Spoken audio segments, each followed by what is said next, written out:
into a wreck. Yeah, they fly everywhere. They fly everywhere. I go over a bump and they fly everywhere. No, the waitresses at the Pelham Diner gave me these this morning. They were sitting on the hood of my duck, and they've got the hood of your Jeep. Yeah. You're not driving the duck. It's it's this to Mac from all of us. Love the Pelham Diner. That is so. After 8 years of faithful attendance every morning, I get 3 ducks. Yeah. Does this happen to you a lot, where people try to add the K to your name? Yes, they do. Yeah. And mine doesn't have a K. Right.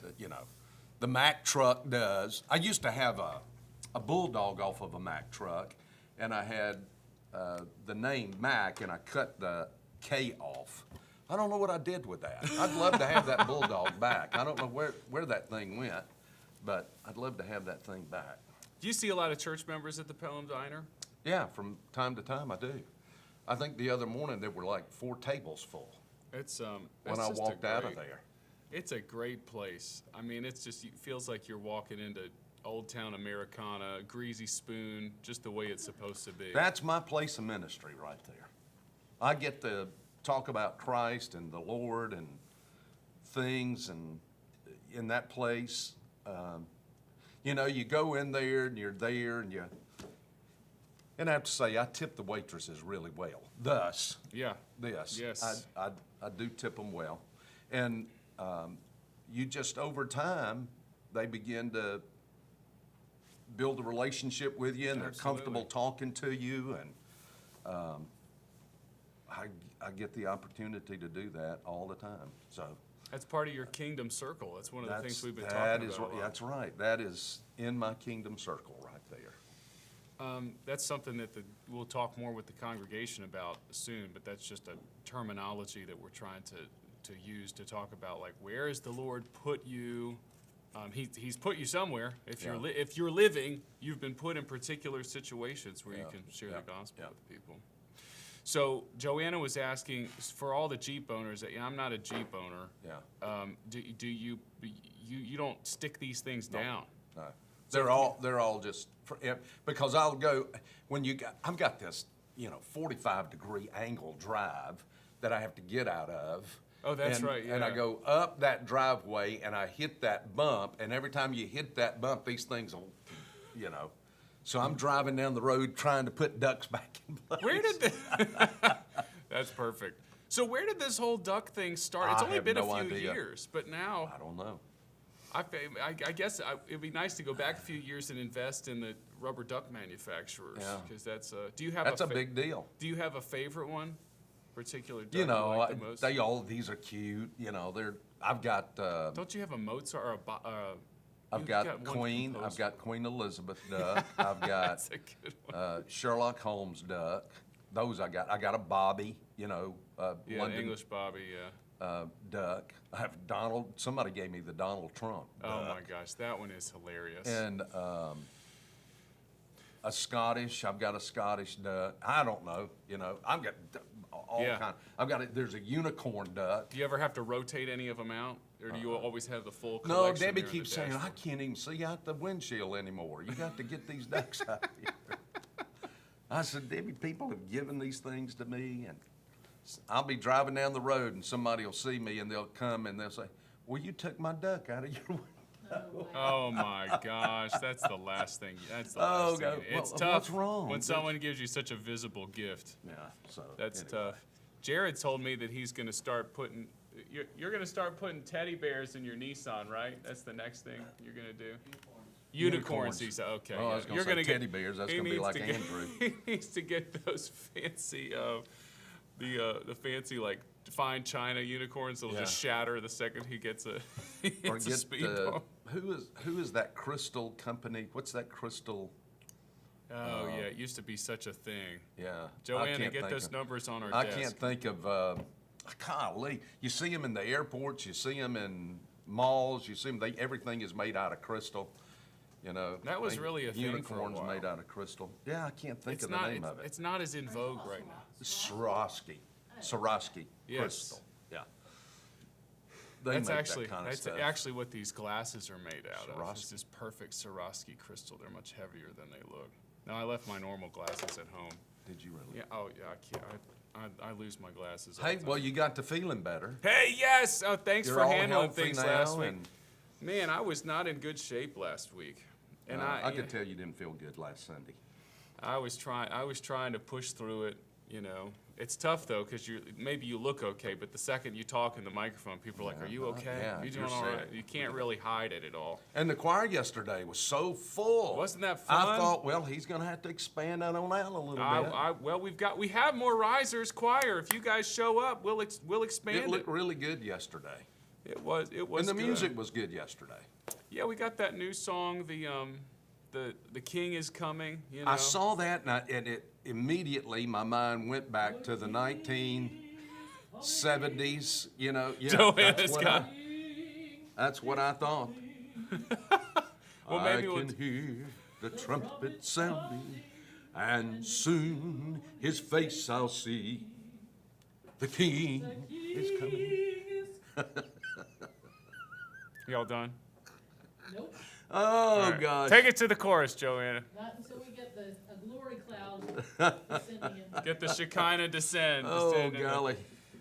That's what I thought. I thought, well, gosh, they're bringing this back. They're reviving this, revising this. Have they done a rewrite of it or what? Maybe we And- should have. And I was really listening. So when you started saying, I thought, no, this isn't that. This is a new The King is coming. Yes. And it this was is- good. this It just was a couple- great. It's super modern, you know. I always wonder how the church is going to react because I would say we're a little bit more towards the traditional side music-wise. So sometimes we'll do the more modern ones. But yeah, I think it's either way. It's a good message, whether you're singing the one from the '70s or just the reminder. Indeed, Oh, do you remember the King all shall the return. hullabaloo about the theology of that song?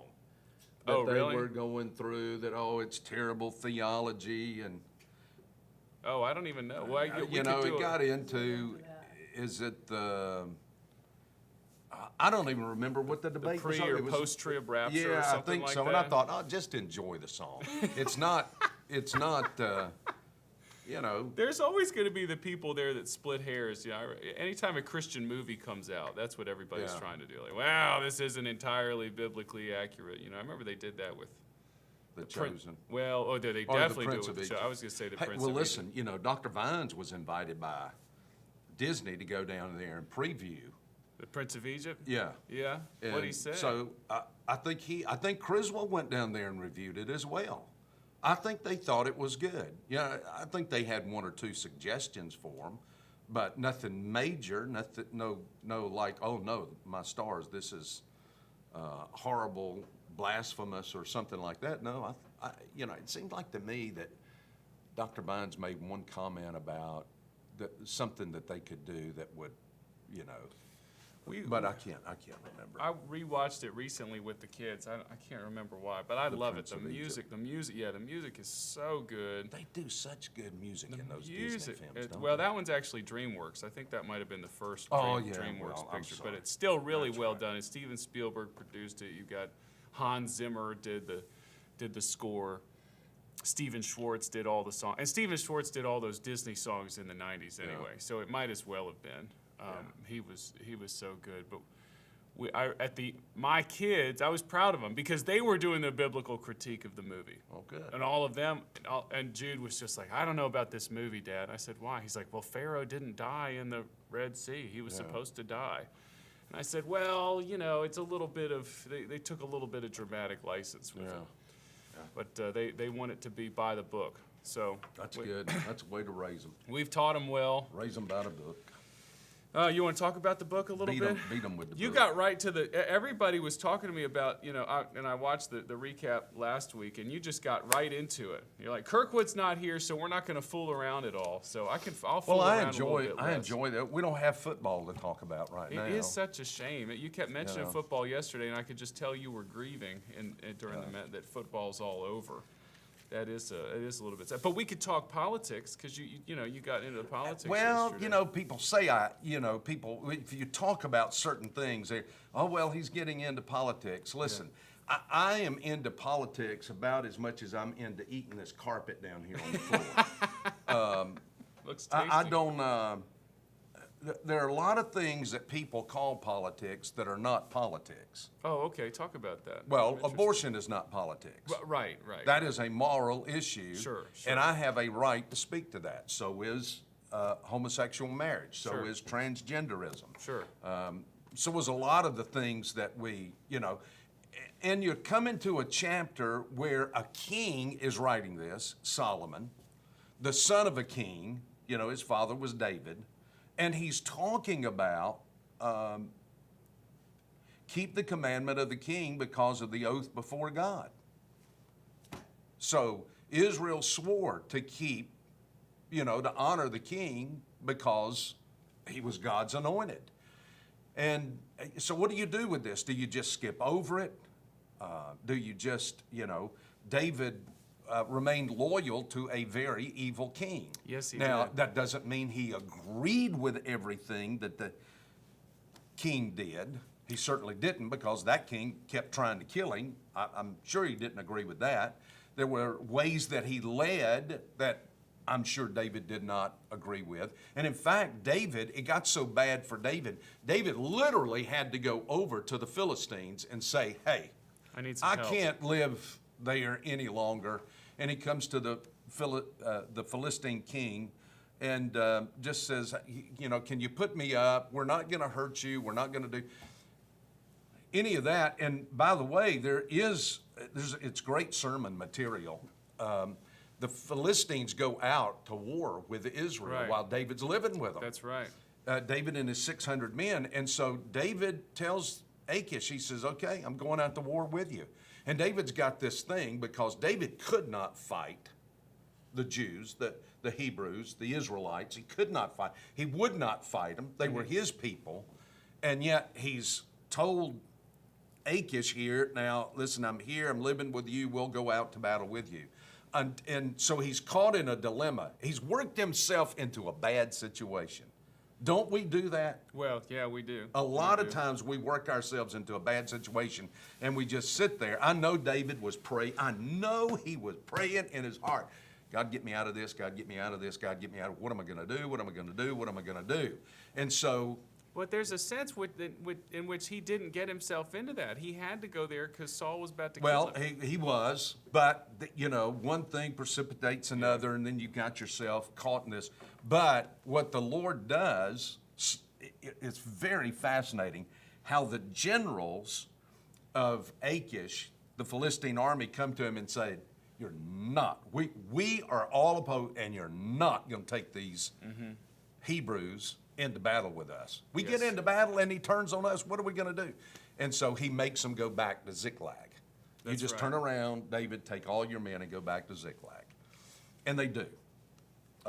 All of this is towards the end of 1 Samuel. if you Yeah, wanna yeah, read yeah. it. Last It's few great. chapters of Man, 1 Samuel.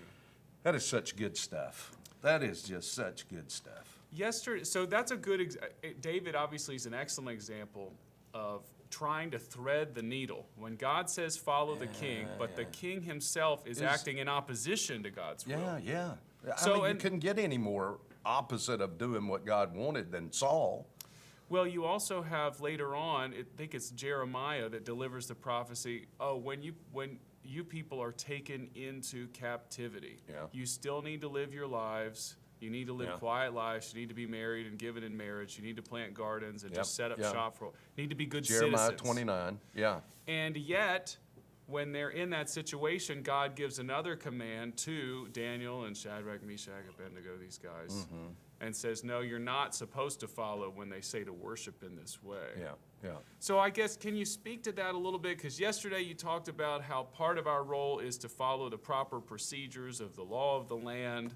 Yep. But, and I don't think that, I mean, I don't feel this right now, but what do you do when the law of the land Well, the It law of the becomes- land, for 4 years, basically, maybe not quite 4, 3 years, 2 years, somewhere around in there, did away with the Hyde Amendment and used our tax money to fund abortions, which, when all of this started, the Hyde Amendment came and said there are people who object to this over religious reasons, and we will not take tax money and pay for and fund abortions. Right.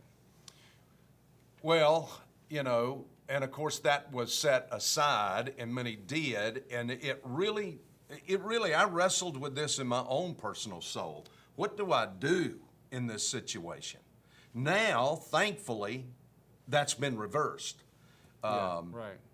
So I don't have that to worry about. I do worry about other things now. But that is a really strong example, though. Like if yeah, I it give is. this money, It really just hacks me that the government would do that, would make me do something, try to force me to do something that I feel like is a conviction that I hold because it's biblical. What do you do?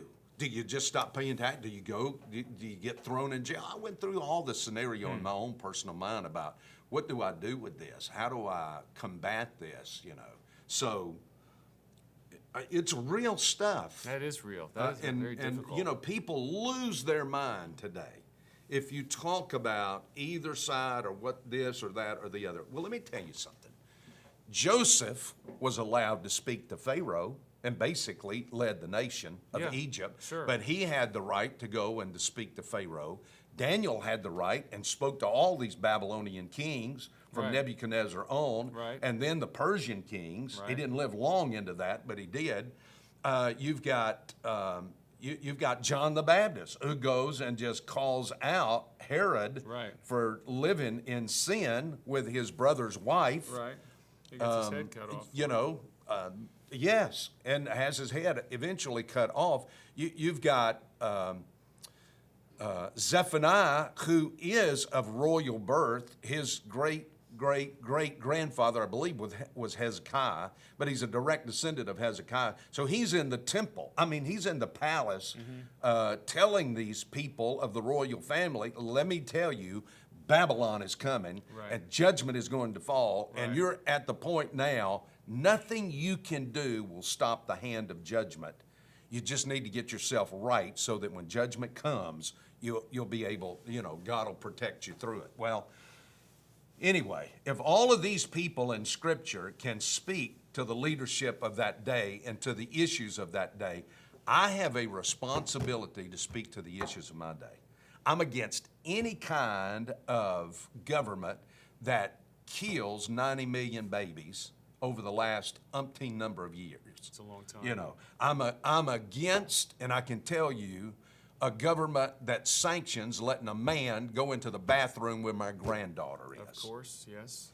Or plays on a team against one of my granddaughters, you know. Sure. And the potential hurt that is there. I am for biblical marriage. I am for biblical gender, male and female. So there are a lot of things that I feel like are not political that everybody claims is political, and it's not. Right. Well, I haven't heard that semantic argument before, but that makes sense. It's these things are just part of the natural law. This is part of the world that we live Yeah. in. About life being a good thing, and then also there being. I mean, this is a biological truth that there are two genders, male and female, and then you have like the government that decides to make these political issues as opposed to just recognizing the natural truth of them.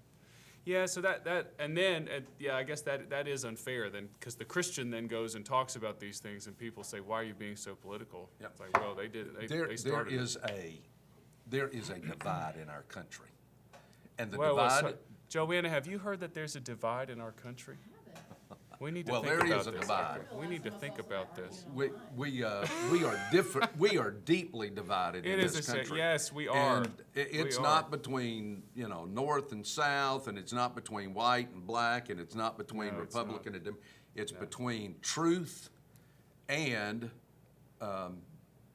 Falsehood. a secular worldview. Yes. It's between a biblical worldview and a secular Yes. worldview, and we are deeply divided there, and most people don't even understand that. Well, and most Christians, at least in my experience, and Most Christians don't understand how much the secular worldview has crept into what they call Christianity. Oh, absolutely. They don't realize that they're actually way over the line in some of these areas. They don't realize how, if you want to use the word conservative, which I don't really want to, but they don't realize how different and radical and outstanding the Christian worldview actually is. And at some point, if we don't speak up and take a stand, we're going to lose every right. And I am telling you, what pressure was being placed on the church to keep its mouth shut. You stay in that four walls right there, and don't you come out of there saying anything about what you believe. Now, I want to tell you, every protester today can get out and protest and raise a stink about anything in the world, regardless of who they are. Palestinians, Muslims, extreme liberal, whatever it is. Sure. But the Christian, you'd better shut up. And if we catch you out on the sidewalk praying, well, that's certainly the culture in by the an media. Abortion clinic, we're going to throw you in jail. That's the culture in the media. That's certainly what's happening in Europe. You know, you've talked before about how that's what's happening in the UK is just a preview for what could be coming. I read something this morning. You're not going to believe this. I read something in the Daily Mail this morning out of England that the Church of England voted down. You cannot believe this, by a significant amount, voted down homosexual marriage. The Church of England did The this. Church of...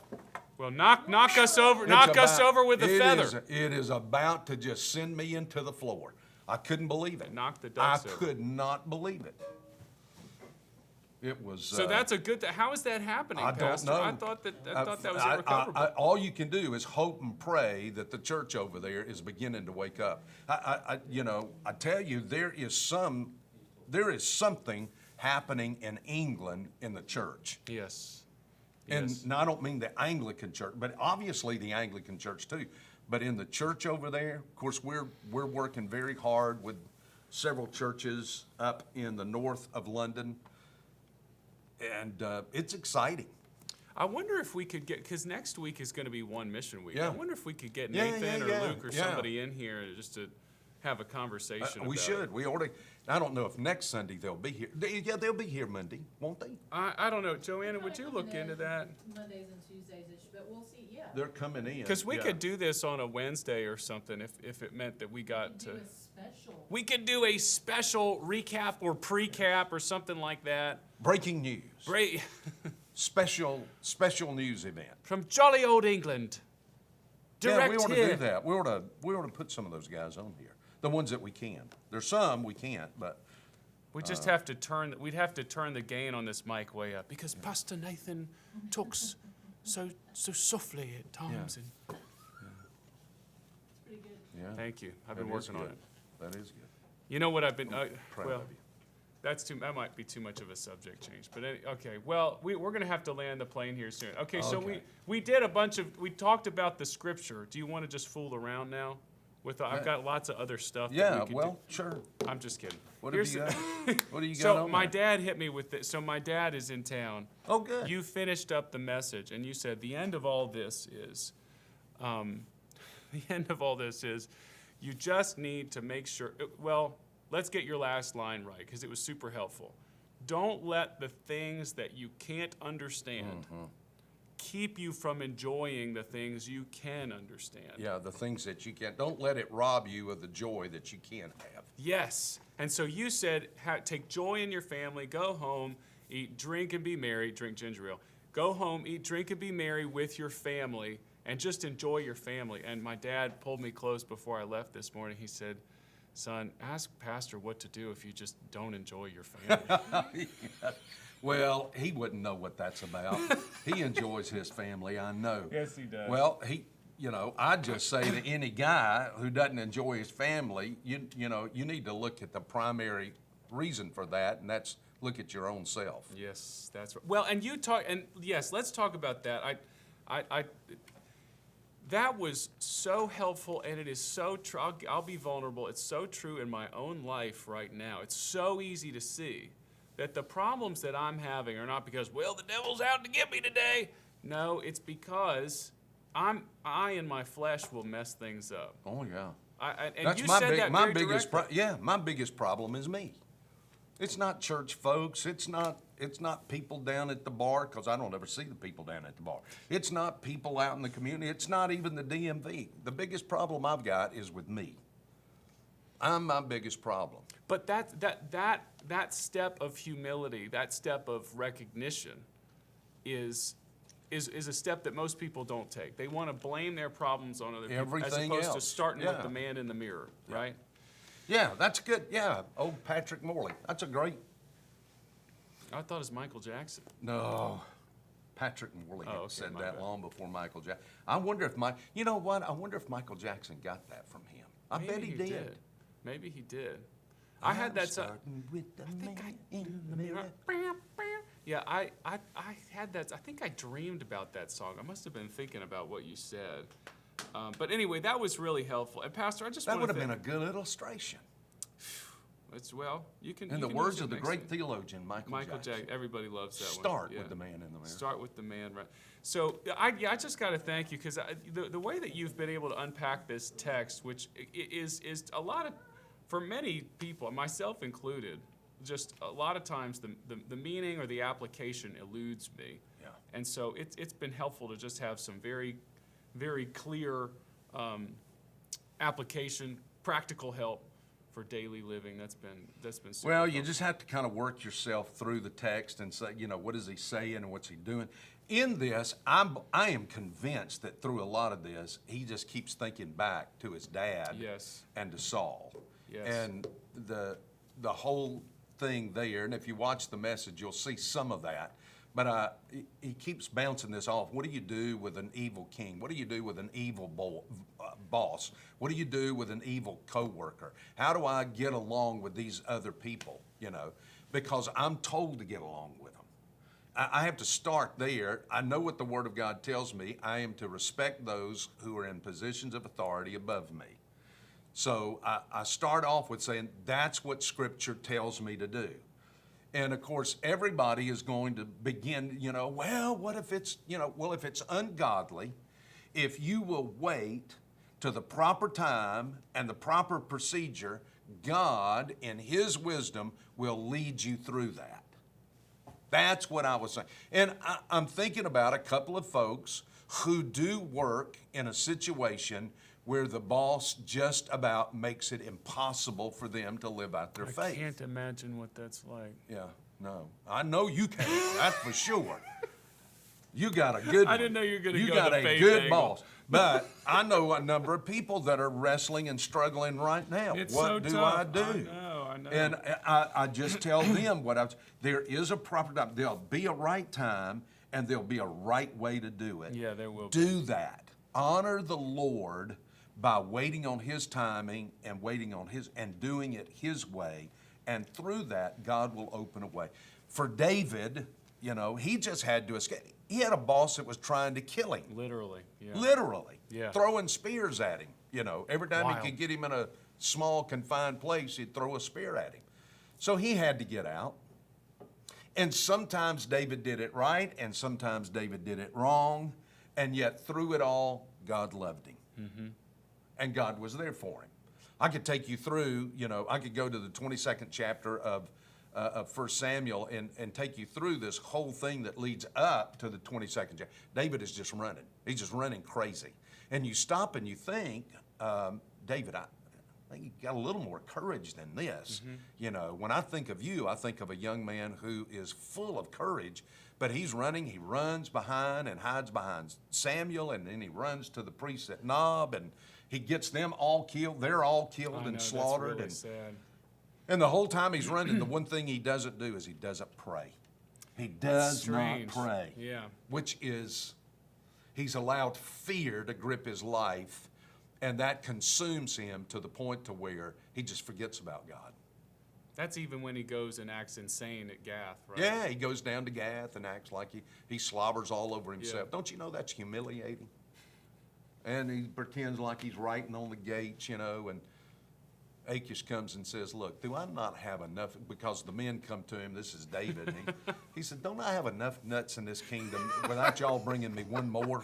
I love the Old You know, what do Testament you want? sarcasm. I do. If you just read this stuff, some of it is hilarious. I've already got I've enough got crazy people here. enough crazy people here. Don't bring me another one.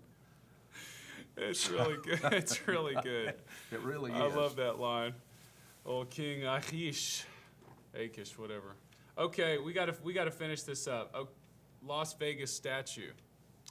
Yes, and I found out it Bugsy. was the Bugsy Siegel. Bugsy Siegel, Because Mo yep. Green was the guy in the movie Yeah. that was playing Bugsy Siegel, Yep. but they called him Mo Green. That is why I had to look that Yeah. up. I couldn't believe that Yeah. they've got a statue of a Yeah, mobster. and they've got a plaque somewhere too that, you know, kind of talks about him and everything. Yeah, but this is just a guy that killed people and wrecked people's lives and Let's put up a monument to him. put up a monument to him. That's right. Leave that one up. Tear down all the other ones, but leave that one up.